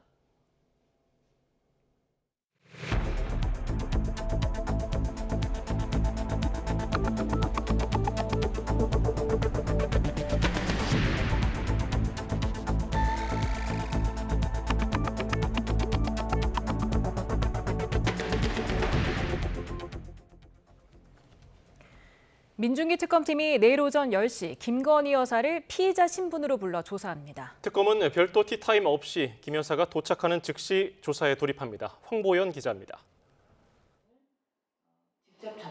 김건희 여사는 오전 10시 피의자 신분으로 서울 광화문 특검 사무실에 출석합니다. 특검은 김 여사와 별도 티타임이나 면담 없이 곧장 조사하기로 했습니다. 내란 특검이 윤 전 대통령을 조사할 때와 마찬가지로 별도 예우를 갖추지 않고 일반 피의자처럼 대하겠다는 겁니다. 김건희 특검은 통상 절차대로 법과 원칙에 따라 조사할 예정이라고 강조했습니다. 김건희 여사에 대한 신문은 특검팀 내 부장검사가 맡습니다. 조사 대상은 최초 출석 통지서에 담았던 도이치모터스 주가 조작 의혹과 공천 개입 의혹, 건진법사 청탁 의혹에 명품 목걸이 재산 신고 누락 의혹과 대선 경선 허위사실 공표 의혹이 추가됐습니다.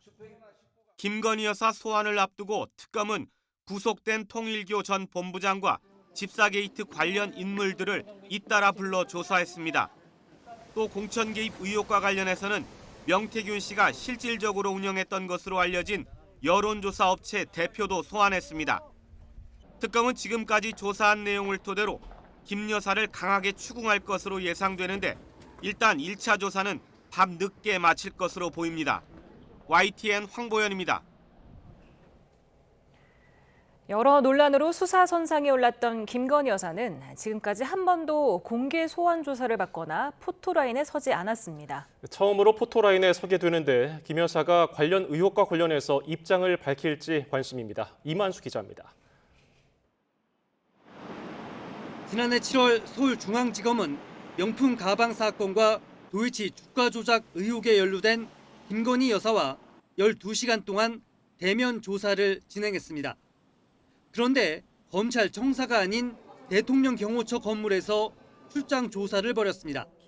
비판 여론이 들끓었고 검찰총장까지 가세해 원칙이 훼손됐다며 고개를 숙였습니다. 법 앞에 예외도 특혜도 성역도 없다고 말씀드렸습니다. 그러나 대통령 부인 조사 과정에서 이러한 원칙이 지켜지지 않았고 김 여사 측은 경호 지침에 따른 불가피한 절차였다고 해명했습니다. 직접적인 유감 표명이나 사과도 없었습니다. 권사님들에게도 이런 자리에서 뵙게 돼서 송구스럽다. 또 그다음에 심려를 끼쳐드려서 국민들에게 죄송하다라고 말씀을 드리고 성실히 조사에 임했습니다. 이후 검찰은 도이치 주가 조작 재수사와 명태균 의혹 수사 과정에서 여러 차례 소환을 통보했지만 김 여사는 번번이 거부해왔습니다. 하지만 사건을 넘겨받은 민중기 특별검사팀은 체포 가능성까지 시사하며 압박 수위를 높였고 결국 공개 소환이 성사됐습니다. 윤 전 대통령은 소환 부름으로 체포영장 청구됐는데 김 여사 같은 경우에는 그런 부분도 고려 대상이신지 좀 궁금합니다. 그 부분은 논의를 해서 정하도록 하겠습니다. 윤석열 전 대통령은 지금까지 검찰과 특검에 여러 차례 소환되면서 단 한 번도 입장을 내지 않았습니다. 처음 포토라인에 서게 될 김건희 여사가 입장을 낼지, 낸다면 내용은 무엇일지, 아니면은 윤 전 대통령처럼 쏟아질 취재진 질문에 묵묵부답으로 대응할지 오전 10시 광화문 특검 사무실 앞으로 시선이 모이고 있습니다. YTN 이만수입니다. 최상병 특검이 이중섭 전 국방장관의 출국금지 해제 의혹과 관련해 이틀 연속 강제 수사에 나섰습니다. 특검은 오늘 오전 법무부 과천청사에 대한 압수수색을 진행했습니다. 특검은 어제 박성재 전 법무부 장관과 당시 차관이었던 심우정 전 검찰총장, 조태열 전 외교부 장관 등을 압수수색했습니다. 김용현 전 국방부 장관 측이 내일로 예정된 최상병 특검팀의 참고인 조사에 출석할 수 없다고 밝혔습니다. 김 전 장관 변호인단은 최상병 특검으로부터 내일 오전 10시에 출석하라는 내용을 하루 전에 통보받았다며 변호인 조력권을 행사할 수 없는 사정이 있어서 내일 출석할 수 없다고 밝혔습니다. 이어서 수감자에 대한 통상의 수사 방법대로 구치소에서 수사 접견할 것을 요청했습니다. 이에 대해 최상병 특검팀은 김 전 장관 변호인과 일정을 협의해서 서울 동부구치소에서 참고인 조사를 진행하겠다고 밝혔습니다. 조은석 특검팀은 국회 계엄 해제 의결 방해 의혹과 관련해 우원식 국회의장과 국민의힘 조경태 의원을 차례로 참고인 신분으로 불러 조사합니다.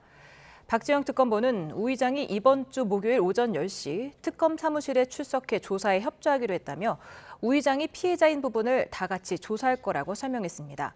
또 계엄 당시 해제 요구 결의안 표결에 참여한 국민의힘 의원 중 한 명인 조경태 의원에게도 오는 11일 참고인 조사에 출석해달라 요청했다고 밝혔습니다. 윤석열 정부에서 거부권에 막혀 폐기됐던 방송법 개정안이 국회 본회의를 통과했습니다. 더불어민주당은 오늘 본회의에서 진보 성향 야당과 함께 무제한 토론 필리버스터를 표결로 강제 종결하고 표결에 나서서 방송법을 찬성 178명, 반대 2명으로 가결 처리했습니다. 방송법은 정청래 당대표 체제에서 처음 처리된 1호 법안입니다. 내란 세력 척결을 외치며 당선된 더불어민주당 정청래 대표는 정당 해산을 못할 거 없다면서 국민의힘을 정조준했습니다.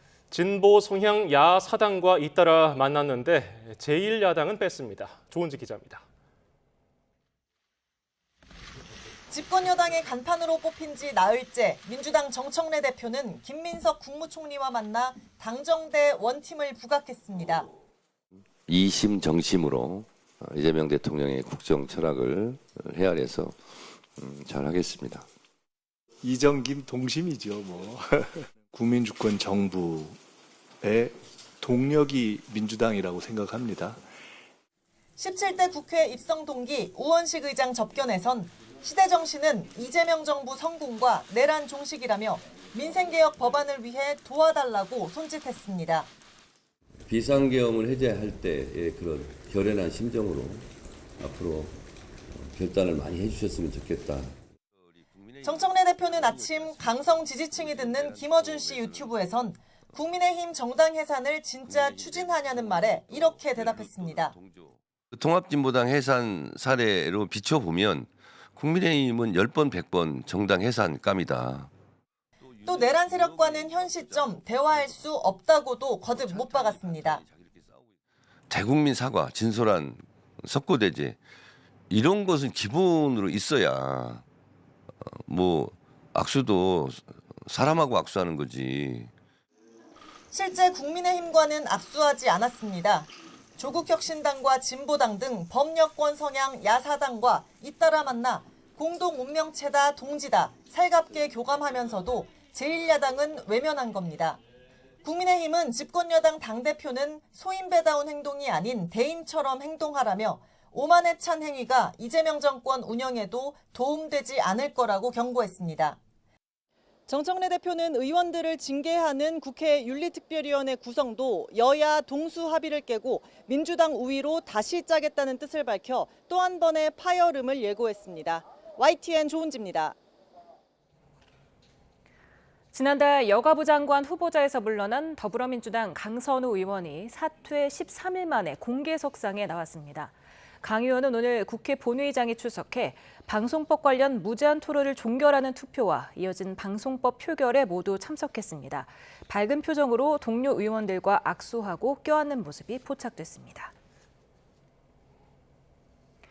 국회 법사위원장을 맡고 있는 더불어민주당 이춘석 의원이 주식을 차명으로 거래한 의혹이 제기됐습니다. 금융실명법 위반 지적이 나오자 야당은 형사고발과 함께 법사위원장직 사퇴를 요구했고 정청래 민주당 대표는 진상조사를 지시했습니다. 박홍구 기자입니다. 더불어민주당 이춘석 의원이 국회 본회의장에서 다른 사람 명의로 개설된 주식 계좌를 확인하고 있습니다. 계좌의 주인은 차모 씨, 이 의원의 보좌관입니다. 휴대전화 화면에는 네이버와 LG, CNS 등의 주식 거래창이 떠 있습니다. 주식 차명 거래 의혹이 불거지자 야당의 집중 포화가 쏟아졌습니다. 차명 주식을 재산 신고에서 누락했다는 지적과 함께 미공개 고급 정보를 다루는 유력 정치인으로서 도덕성 문제까지 제기됐습니다.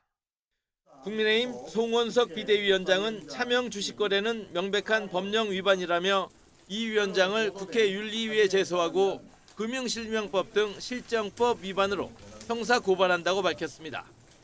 법치주의 수호의 선도자가 되어야 할 국회 법사위원장이 현행법을 위반한 것에 대해서 도저히 용납할 수 없습니다. 즉각 법사위원장직에서 사퇴하기 바랍니다. 이 의원 측은 처음엔 본회의장에 차 보좌관의 휴대전화를 잘못 가져가 주식창을 열어본 것 같다고 해명했습니다. 하지만 논란이 더 커지자 이춘석 의원이 직접 본회의장에서 주식 화면을 열어본 점에 대해 사과했습니다. 그러면서도 타인 명의로 주식 계좌를 개설해 차명 거래를 한 사실은 결코 없다며 당의 진상조사에 임하겠다고 밝혔습니다. 아니 SNS에 올린 그게 전부입니다. 그래서 조사하면 밝혀질 거니까. 그 핸드폰이 보좌관 핸드폰입니다. 민주당 정청래 대표는 사무총장을 통해 긴급 진상조사를 지시하는 등 진화에 나섰습니다. 하지만 대주주 기준을 강화하는 세제 개편안 발표 이후 개미 투자자들의 민심이 들끓고 있어 파장은 더 커질 것으로 보입니다. YTN 박홍구입니다. 대전에서 전 연인을 살해하고 달아났다가 독국물을 마시고 병원에서 치료를 받던 남성이 경찰에 체포됐습니다. 국회에서는 이번 사건과 관련해 경찰의 대응이 미흡했다는 지적도 나왔습니다. 박종혁 기자가 보도합니다. 대전 도심에서 전 연인을 흉기로 찔러 숨지게 하고 달아났다가 하루 만에 붙잡힌 20대 남성 A씨에 대한 체포영장이 집행됐습니다. A씨는 지난달 29일 범행 후 독국물을 마시고 충북의 한 병원에서 치료를 받아왔는데 통원 치료가 가능해져 경찰이 신병을 확보한 겁니다. 일주일 돼서 인제 왔잖아요. 그럼 일주일이 진짜 뭐라 해야 되지? 너무 길었던 것 같아요. 경찰은 A씨를 대전 서부경찰서로 데려가 구체적인 범행 동기와 경위를 캐묻고 있습니다. 그런데 이 사건과 관련해 경찰의 대응이 적절했는지를 놓고 국회 행정안전위원회 회의에서 문제가 제기됐습니다. 교제폭력 사건의 경우 피해자 가족에 대한 강력범죄 발생률이 높은데 사건 발생 8시간 30분이 지나서야 경찰의 피해자 가족 보호 조치가 이루어졌다는 지적이 나왔습니다. 유재선 경찰청장 직무대행은 수사가 마무리되는 대로 경찰 대응에 잘못이 있었는지 살펴보겠다고 밝혔습니다. 수사가 마무리되면 그 사건 처리 과정에서 경찰이 잘못한 부분이 없었는지 한번 사실관계를 면밀히 확인을 해보겠습니다. 유 직무대행은 또 교제폭력 사건과 관련된 70여 건의 사례를 면밀히 분석해 법률 개정까지 포함한 범죄 종합대책을 준비하고 있다고 설명했습니다.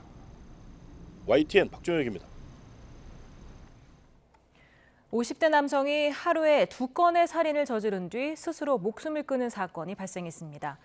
어제 오후 5시 25분쯤 50대 A씨가 경남 창원시 마창대교 위에서 뛰어내려 숨졌습니다. 경남경찰청은 A씨가 어제 오후 1시와 3시쯤 경남 김해와 창원시 진해구에서 50대 여성 2명을 살해했다고 밝혔습니다. 경찰은 한 명은 여자친구이고 다른 한 명은 지인인데 지인과는 금전적 문제가 있었던 것으로 보고 있습니다. 포스코 ENC 시공 현장에서 벌어진 외국인 노동자 감전 사고와 관련해 경찰이 합동 감식을 진행하고 본격 수사에 착수했습니다.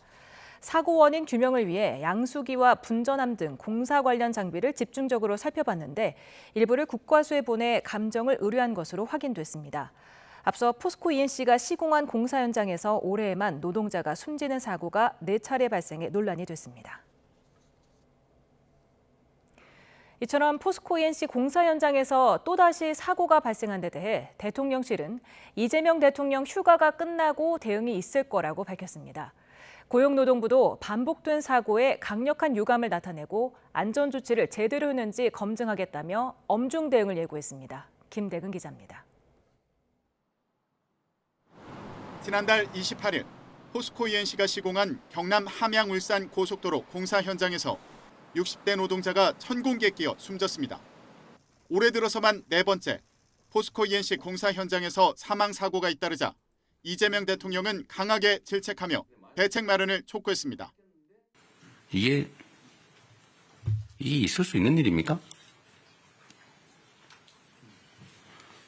살자고 돈 벌자고 간 직장이 전쟁터가 된 거 아닙니까? 포스코 ENC는 즉각 대국민 사과라고 전국 건설 현장 103곳의 작업을 전면 중단한 뒤 안전점검을 하겠다고 발표했습니다. 저희 회사의 모든 현장에서 즉시 모든 작업을 중단했고 전사적 긴급 안전점검을 실시해 안전이 확실하게 확인되기 전까지는 무기한 작업을 중지토록 했습니다. 하지만 엿새 만에 또다시 사고가 반복되자 대통령실은 매우 안타깝다는 반응을 보였습니다. 그러면서 이미 여러 차례 경고한 만큼 이 대통령의 대응이 있을 거라고 말했습니다. 충분히 동일 사업장에 동일 반복되고 있는 그런 사고 유형에 대해서 여러 번 좀 경고와 채찍을 보낸 바가 있었기 때문에 아마 휴가 끝나고 다른 대응이 있지 않을까 싶습니다. 네. 고용노동부도 반복된 사고에 엄중 대응을 예고했습니다. 김영훈 고용노동부 장관이 강력한 유감을 나타낸 가운데 노동부는 포스코 ENC가 공사 재개 과정에서 안전조치를 제대로 검증했는지 살펴보면서 앞서 포스코 그룹사가 제시한 안전관리 혁신 계획을 재검토해 보다 근본적인 대책을 주문하겠다고 밝혔습니다. 또 현재 진행 중인 전국의 포스코 ENC 건설 현장 62곳에 대한 불시 감독도 철저히 이행하고 지금까지 발생한 안전사고 관련 수사도 일벌백계 관점에서 신속히 진행하겠다고 강조했습니다. 이 같은 움직임이 포스코 ENC의 반복되는 사고를 근절할 계기가 될지 주목됩니다. YTN 김대근입니다. 포스코 ENC 정희민 사장은 반복된 중대재해 사고에 책임을 지고 사의를 표명했습니다. 정 사장은 사고가 반복된 데 무거운 책임을 통감한다며 모든 책임을 지고 자리에서 물러나겠다고 밝혔습니다. 또 지난달 29일 전면적인 작업 중단과 철저한 안전 점검을 약속했음에도 또다시 인명사고가 발생한 데 국민 여러분께 머리 숙여 깊이 사과드린다고 덧붙였습니다. 손흥민 선수가 이르면 모레 LAFC와 계약을 공식 발표할 수 있다는 보도가 나왔습니다. LA로 출국한 손흥민은 곧바로 계약을 마무리하고 메디컬 테스트까지 소화하는 긴박한 일정을 소화할 것으로 보입니다. 허재원 기자입니다. 미국의 스포츠 전문 매체 ESPN은 손흥민의 이적 소식을 비중 있게 다뤘습니다. 손흥민이 LAFC와 계약을 앞두고 있고 현지 시간 수요일에 공식 발표가 이뤄질 예정이라고 전했습니다. 보도 내용대로 계약이 진행된다면 우리 시간으로는 목요일에 공식 발표가 나올 것으로 예상됩니다. And he's going to go to MLS and he's going to be one of the best players on his team and in the league. And I think he's done the right. 손흥민은 LA로 출국했는데 현지 도착과 동시에 계약서에 최종 사인을 하고 메디컬 테스트까지 받는 긴박한 일정을 소화할 예정입니다. 프리미어리그 득점왕이 미국 메이저리그 사커 리그에 합류한다는 소식에 현지 반응은 뜨겁습니다. 현지 매체들은 손흥민의 이적료를 앞다퉈 전하고 있는데 영국 BBC는 약 2천만 파운드, 미국 ESPN은 2,600만 달러에 이를 것으로 내다봤습니다. 모두 우리 돈으로 360억 원이 넘는 메이저리그 사커 역대 최고 이적료입니다. 마지막 월드컵에 모든 걸 쏟아붓기 위해 선택한 미국 무대에서 손흥민이 또 한 번의 질주를 준비하고 있습니다. YTN 허정원입니다. 충북 증평에서 생활용수를 공급하는 상수관로가 파손돼 무더운 날씨 속 단수 우려가 커지고 있습니다. 관계 당국이 임시 복구에 나섰지만 복구가 늦어질 경우 자칫 17,000여 세대의 물 공급이 끊길 수 있습니다. 김기수 기자입니다. 굴착기가 하천 옆 바닥을 퍼내고 공사 관계자들이 분주하게 움직입니다. 충북 증평 배수지로 생활용수를 보내는 상수관로가 파손되면서 긴급 복구에 들어간 겁니다. 파손된 상수관로는 하천 바닥을 대각으로 지나고 있는 것으로 확인됐습니다. 한국수자원공사 측은 상수관로를 보호하던 콘크리트 구조물이 최근 집중호우로 침식되면서 상수관로가 파손된 것으로 보고 있습니다. 하천물을 모두 빼낸 뒤 파손된 곳을 찾기엔 시간이 촉박한 상황. 150m 길이의 우회관로를 설치하는 방법으로 임시복구를 진행하고 있습니다. 문제는 복구 작업이 늦어질 경우 증평군 17,000여 세대의 수돗물 공급에 차질이 우려된다는 점입니다. 아무래도 이제 뭐 단수 상황이 되니까 뭐 물을 뭐 마음대로 못 쓰는 이런 건 있겠지만 좀 잠시 참아 보고서. 증평군은 재해대책본부를 가동하고 비상체제에 돌입했습니다. 급수차 60여 대를 동원해 배수지 수위를 최대한 유지하며 단수를 늦추고 있습니다. 또 무더위 속 식순환을 막기 위해 8만 개가 넘는 생수를 긴급 확보하고 취약계층 지원에도 나섰습니다. 주민들이 현장에서 필요로 할 시에는 언제든지 급수차를 그 현장으로 보내서 아이 돌봄 시설이나 어르신 돌봄 시설 이런 이제 취약 쪽에는 각 부서에서 해당 부서에서 나가서 지금 이제 현장 지원을. 수자원공사 측은 밤샘 작업을 통해 임시복구를 완료하겠다고 밝혔지만 계속되는 폭염 속에 주민들은 물까지 아껴 써야 하는 불편을 겪게 됐습니다. YTN 김기수입니다. 연일 35도 안팎의 무더위가 이어지면서 사람은 물론 가축들도 지쳐가고 있습니다. 특히 고온에 취약한 닭과 오리 등 가금류 피해가 잇따르고 있는데요. 폭염과 폭우가 번갈아서 닥치는 한마디로 종잡을 수 없는 날씨에 농가 고충은 갈수록 커지고 있습니다. 윤지아 기자입니다. 전북 진안의 한 한우 연구소. 430여 마리의 소들이 축사 안에서 무더위를 견디고 있습니다. 비가 오면 폭우, 해가 뜨면 폭염. 지친 건 사람만이 아닙니다. 선풍기가 돌아가고 물까지 뿌렸지만 축사 안은 여전히 한증막처럼 후끈합니다. 30도가 넘은 폭염주의를 더위를 타서 사료를 잘 안 먹고 열병에 쓰러지기도 합니다. 소들도. 그러기 위해서 그걸 방지하기 위해서 선풍기 바람, 그다음에 아까 물 분사를 해서 시원하게. 고온다습한 날씨에 특히 취약한 닭들에게 무더위는 더 치명적입니다. 내부 온도를 낮춰주는 쿨링 패드와 선풍기가 설치돼 있지만 실내 온도는 여전히 32도. 35도를 넘기면 폐사로 이어질 수 있기에 농장 안은 긴장의 연속입니다. 잠깐만 있어도 땀이 쏟아지는 무더위. 사람도 견디기 힘든데 가축들에겐 말 그대로 생존이 걸린 시간입니다. 고개를 이렇게 젖히고 이렇게 하다가 이제 일정 온도가 이상이 되면 견딜 수 이제 계급이라고 그래서 닭이 이렇게 막 입으로 호흡을 하거든요. 그 시기를 지나면 이제 34도 이상 지나면 이제 폐사를 하는 거죠. 전북자치도에 따르면 올해 도내에서 폭염으로 폐사한 가축은 현재까지 28만 마리 이상. 피해 농가도 450곳을 넘어섰습니다. 도 자체 사업비, ABB, 특별교부세 등 203억 원을 확보하여 사육 환경 개선 및 스트레스 완화제 지원을 완료하였고 가축 폐사 방지에 총력을 기하고 있습니다. 폭염, 폭우, 또 폭우, 폭염인 오락가락하는 날씨에 사람도 지치고 가축도 견디기 힘든 여름. 가축 폐사를 줄이기 위해서는 당장은 어떻게든 축사 온도를 낮춰야 하고 선제적으로는 사육 밀도를 조절하는 등 대응과 적응이 공존할 수밖에 없어 보입니다. YTN 윤지아입니다.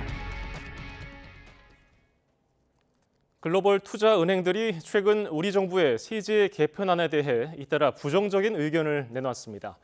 시티그룹은 지난 1일 발간한 전략보고서에서 일반적으로 세금 개편은 시장에 오랜 기간 영향을 미치지 않는다고 보지만 이번 조치는 시장 가치를 높이려는 코리아업 프로그램의 취지와 180도 반대 방향으로 판단한다며 하방 압력이 더 있을 것 같다고 평가했습니다. 골드만삭스도 4일 발표한 보고서에서 세금 정책 향방에 대한 불확실성이 커졌다고 지적했고 홍콩계 증권사 CLSA도 정부 확장 재정 기조로 세금 인상이 예견되긴 했지만 대통령이 증시 재평가를 계속 강조해온 만큼 이런 청사진에 반하는 세제 개편안 내용은 의외라면서 채찍만 있고 당근은 없다고 평가했습니다. 미국 주식시장이 중장기적으로는 긍정적이지만 단기적으로 조정을 보일 수 있다는 경고가 월가에서 나왔습니다. 주가가 많이 오른 데다 경제 지표도 안 좋게 나오고 있기 때문입니다. 류지용 기자입니다. 뉴욕 증시는 지난 4월 저점을 기록한 뒤 급등해 지금은 사상 최고치 수준입니다. 8월 들어 고용지표 부진과 관세정책 발표 등이 겹치며 변동성을 보이고 있습니다. 월가에서 내놓은 보고서는 뉴욕 증시가 몇 주 또는 몇 달 안에 단기적으로 하락할 수 있다고 경고했습니다. 3분기에 최대 10%에서 최대 15%의 하락이 있을 수 있다는 예측을 내놨습니다. 이유는 증시가 3개월 넘게 강세를 보여와 조정이 있을 수 있다는 것입니다. 고용지표 부진, 물가 상승, 소비 지출 약세 등의 경제지표도 조정 전망을 뒷받침하고 있습니다. 여기에 지난 30년간의 통계를 볼 때 3분기에 증시가 가장 약세를 보였다는 점도 고려됐습니다. 옵션 시장에서는 이미 주가 조정에 대한 투자자들의 우려가 반영되고 있는 것으로 나타났습니다. 하지만 단기적인 조정 경고에도 불구하고 큰 흐름은 강세를 유지할 것이라고 전망했습니다. 따라서 인공지능 수혜기업에 투자하고 주가가 떨어지면 매수하는 자세를 유지하라는 조언도 내놨습니다. YTN 유재용입니다. 배우 정우성이 교제해오던 여성과 혼인신고를 했다는 설이 제기됐습니다. 연예계에 따르면 정우성은 최근 여자친구와 혼인신고를 마친 것으로 알려졌습니다. 정우성의 소속사 아티스트 컴퍼니는 사적인 부분이라 회사 차원의 공식 입장은 드릴 수 없다며 과도한 관심과 추측은 자제해 주실 것을 당부드린다고 밝혔습니다. 정우성은 지난해 11월 모델 문가비가 낳은 아들의 친아버지라는 사실이 공개되며 논란의 중심에 섰습니다. 한국 포크 문화의 산실, 세시봉의 원년 멤버들이 57년 만에 뭉칩니다. 가수 송창식, 조영남, 윤형주, 김세환과 방송인 이상벽은 서울과 부산, 인천, 수원 등 전국을 돌면서 세시봉 더 라스트 콘서트를 개최합니다. 이들 세시봉 주역 5명이 참여하는 공연은 57년 만이 처음이라고 기획사는 밝혔습니다.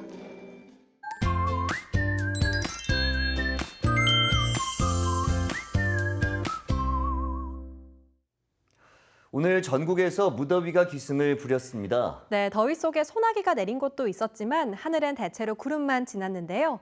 오늘 밤사이 강한 비구름이 발달하면서 내일은 전국에 비가 내리겠습니다. 네, 비는 새벽에 중부지방을 시작으로 오전 중에 전국으로 확대되겠는데요. 내일 새벽부터 오후 사이 중북부에, 낮부터 밤 사이 충청도에, 내일 밤 사이에는 남부지방에 강한 비가 집중되겠습니다. 네, 시간당 30에서 50mm, 많은 곳은 시간당 70mm 안팎의 극한 호우가 쏟아질 수 있어서 철저한 대비가 필요하겠습니다.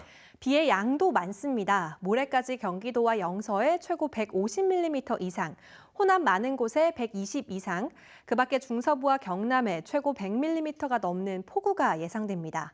그 밖의 지역에서도 최고 80mm의 비가 오겠습니다. 이렇게 강하고 많은 비가 내릴 때는 운전에도 각별한 주의가 필요합니다. 우선 평소보다 50% 이하로 서행하는 것이 가장 중요하고요. 급제동과 급가속도 피해야 합니다. 그리고 한낮에도 전조등과 안개등을 켜는 것이 좋고 다리 밑을 지나는 낮은 도로는 피해서 운행해야 합니다.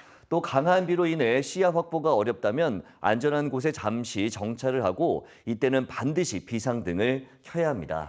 마지막으로 타이어의 절반 이상이 잠기면 바로 대피를 하고 침수로 인해 시동이 꺼졌다면 다시 시동을 걸지 않는 것이 좋습니다. 내일 폭우가 쏟아지는 중부지방을 중심으로 폭염이 주춤하겠습니다. 밤사이 열대야가 나타나는 곳은 많겠지만 한낮 기온은 서울 29도, 대전 30도, 광주 31도에서 그치겠습니다.